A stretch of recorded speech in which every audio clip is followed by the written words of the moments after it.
പ്രിയമുള്ളവരെ, ഞാൻ ഹരീഷ് ആർ നമ്പൂതിരിപ്പാട് വോട്ടു തേടി സ്ഥാനാർത്ഥികൾ വന്നു തുടങ്ങിയ സമയത്ത് ഒരു തെരഞ്ഞെടുപ്പ് തമാശക്കഥ കേൾക്കൂ. ഓട്ടുകുട്ടപ്പൻ. ചേച്ചിയേ, കുട്ടപ്പായി ഇങ്ങെത്തിയേ. പഴയൊരു സിനിമാ ഡയലോഗ് പോലെ ഇളിഞ്ഞ ചിരിയുമായി കുട്ടപ്പായിയുടെ പൊട്ട സ്കൂട്ടർ വീട്ടുമുറ്റത്തെത്തിയത് കണ്ടപ്പോൾ ശാരദാമ്മ ചോദിച്ചു, ആരിത്, കുട്ടപ്പായിയോ? ഓഹോ, ഇങ്ങനെ ഒരാൾ ജീവിച്ചിരിപ്പുണ്ടല്ലേ? പിന്നില്ലാതെ, ഞാൻ എല്ലായിടത്തും ഉണ്ടായിരുന്നു, ചേച്ചി കാണാത്തതാ. കുട്ടപ്പായി കൂസലില്ലാതെ പറഞ്ഞു. പത്രത്തിലും ടി വിയിലും ഒക്കെ ഇടയ്ക്ക് ഉദ്ഘാടനത്തിന് കാണാറുണ്ട്. പറമ്പിൽ പണി ചെയ്തുകൊണ്ടിരുന്ന വാസൂട്ടി പറഞ്ഞു. കഴിഞ്ഞ തവണ വോട്ട് ചോദിച്ചു വന്നപ്പോൾ എന്തൊക്കെയായിരുന്നു? ഏത് വീട്ടിലും എന്താവശ്യത്തിനും ഈ കുട്ടപ്പായി ഉണ്ടാകുമെന്ന് പറഞ്ഞു പോയ പോക്ക. അടുത്ത വീട്ടിലെ രാമൻകുട്ടിച്ചേട്ടൻ്റെ വാക്കുകൾ കേട്ട് കുട്ടപ്പായി ഒന്ന് പരുങ്ങി.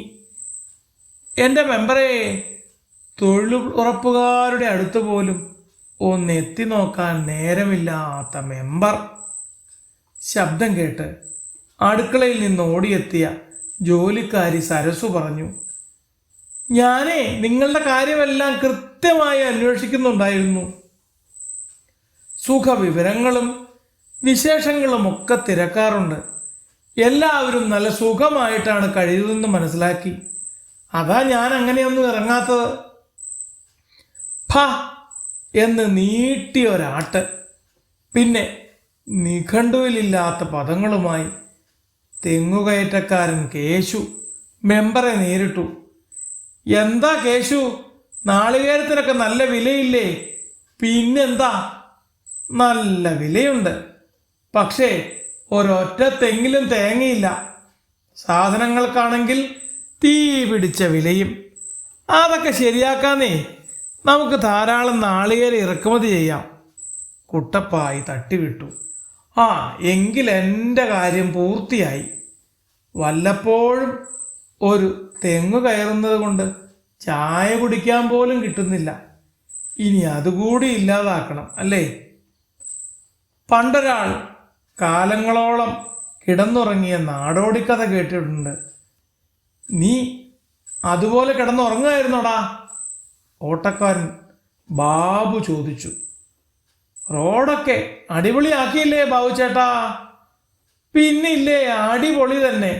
ഇക്കണക്കിന് വണ്ടിയുടെ അടിപൊളിയും യാത്രക്കാരുടെ നടുവും.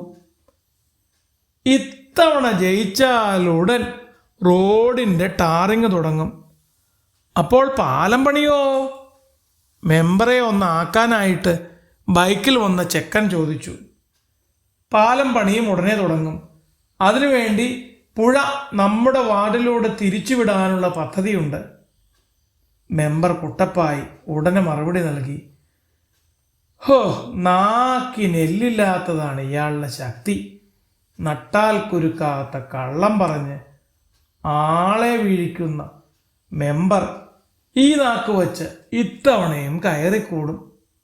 ശാരദയെടുത്തി സംശയമില്ലാതെ പറഞ്ഞു. അപ്പോഴേക്കും പാട്ട സ്കൂട്ടറുമായി മെമ്പർ അടുത്ത പ്രദേശത്തേക്ക് കുതിച്ചിരുന്നു.